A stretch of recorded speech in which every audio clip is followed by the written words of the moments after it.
Welcome to the Desreta Jackson Show. Normally, there would be a guest sitting right here beside me, sharing their story. But before I invite amazing people to open up about their lives, I wanted you to understand why I created this show. I didn't come from an easy life. I grew up poor. I grew up homeless. I survived rape and abuse. And all that happened before I even landed the role of young Celie in The Color Purple. As a child, I went through things that left scars. In my home, I remember hearing the words, "What happens here stays here." That silence shaped me. It taught me to hold things inside when I should have been screaming for help. Even when life had me paralyzed, figuratively and literally.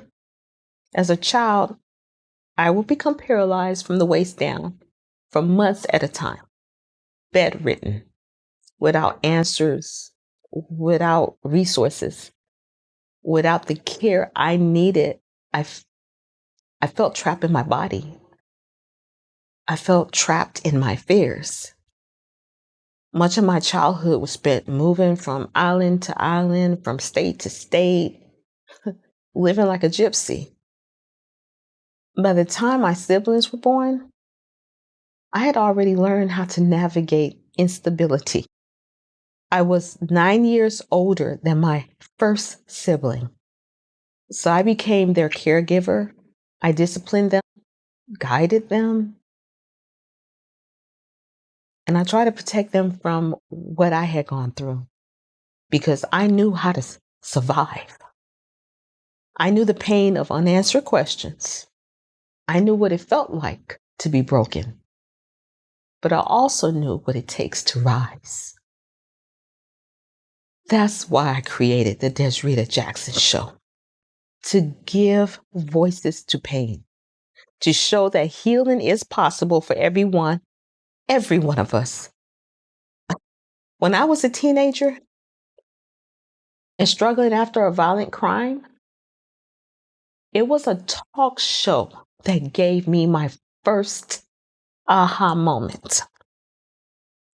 I remember hearing an expert say that victims often blame themselves. And it hit me. I wasn't alone. Those shows gave me tools, language, and hope. They taught me techniques to look inward, to stop blaming myself, to begin healing. And that's what I want this show to be: a guide, a safe place, a spark of healing for anyone who needs it. When executives started to approach me after just filming a couple of episodes of this show, I said, not yet.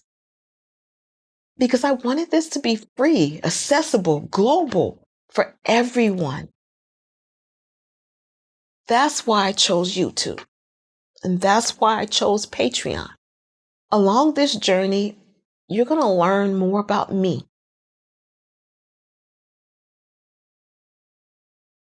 As a natural healer, I'll share my cooking and herbal recipes. As a certified trichologist and braider, I will share hair techniques and solutions. We'll talk finances and real estate investing. I'll open up about my projects I've built and the process. And I'll bring on experts and special guests. This show has no borders because life has no limits. And I'll be sharing with you some of my techniques that help me to personally heal, grow, and rise above. If you're an expert, a doctor, or someone who has a story that can help others, reach out to the show through my Patreon because we want to help. We want to help you tell your story. You see, trauma can alter the way you see yourself and the world.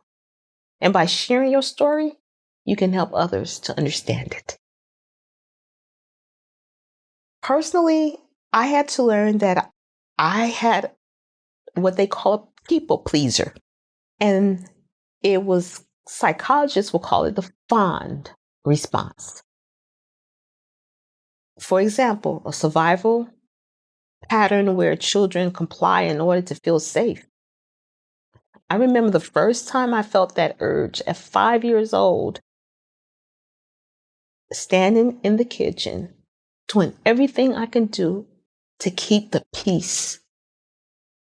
That pattern followed me into acting. When I auditioned for The Color Purple, I had to say Celie's most painful lines. Things some actors found shocking, but to me, they weren't unusual. My only concern was, am I allowed to say this out loud? I looked to my mother for permission, not to say terrible things, but to speak them. That movie changed my life. It gave me a way to provide for my family. It gave me the strength to stand up and say that my stepfather was no longer needed. He had no place in our home. But it also came with a kind of silence. Because afterwards, my mother would just turn down offers from NBC and other networks. I didn't understand it at that time, but I learned that attention on me brought problems at home. So I stopped telling people that I was silly and I hid. Then came another wave of pain. I was raped.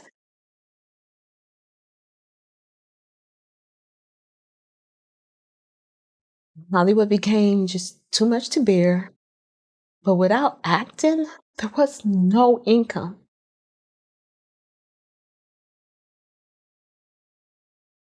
And that was my breaking point. I knew I had to provide. But this time, on my terms. So I started to invest. I opened up my first beauty supply store at 16. I started braiding hair. Then I opened a 99-cent store. I dabbled in real estate, renovating and building homes from ground up without any experience. But I didn't just stop there.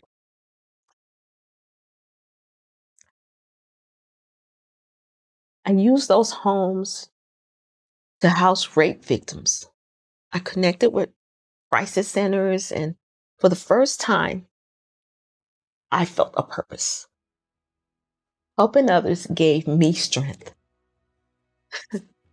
Then I studied martial arts and I learned techniques to speak my truth, to claim my space, to rise.